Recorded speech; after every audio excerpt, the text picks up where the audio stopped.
good, thank you.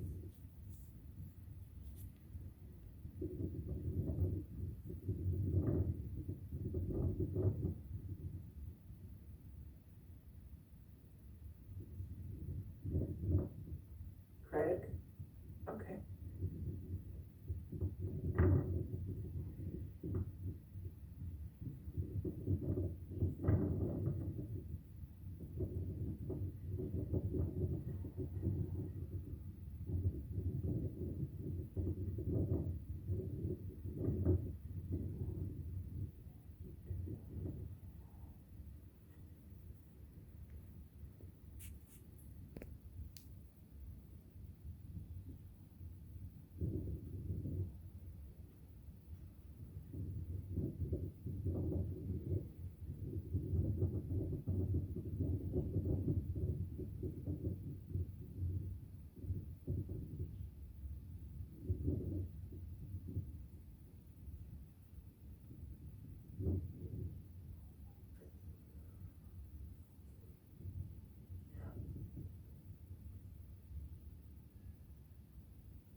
Well, we haven't seen any Russian troops in this area, but there have been a series of air raid sirens earlier today. There has been an uptick of missile strikes, even here in western Ukraine, mostly on military airfields.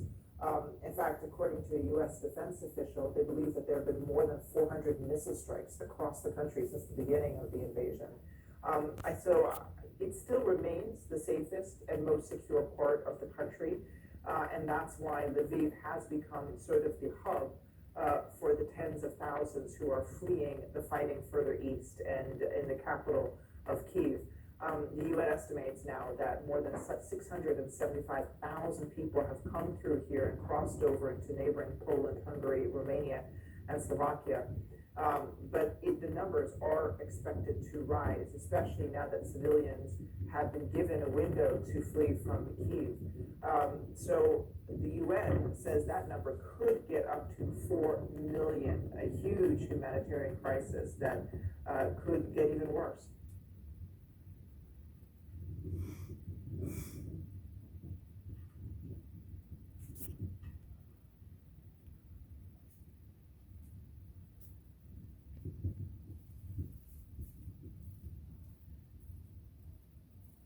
Well, they are putting in extra shelters here in Lviv, trying to find people homes in neighboring communities if they want to stay.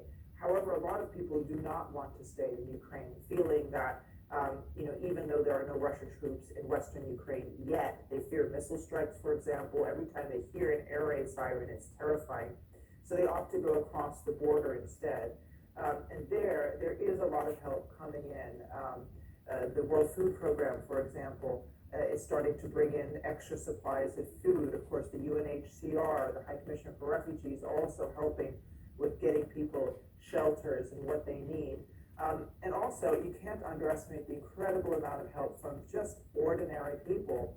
The number of people that have shown up in their cars in Romania, Hungary, and Poland, just driving up and offering their services to just bring people to nearby towns where they can at least get a warm meal, stay for the night, and get their bearings to try and figure out what to do next. And I think that's the hardest part for so many of these people that are fleeing. It's not just the grueling journey and the terrifying journey. It's the fact that they don't know when they're going to go home, when they're going to be reunited with family members. And I think that's the toughest part for them.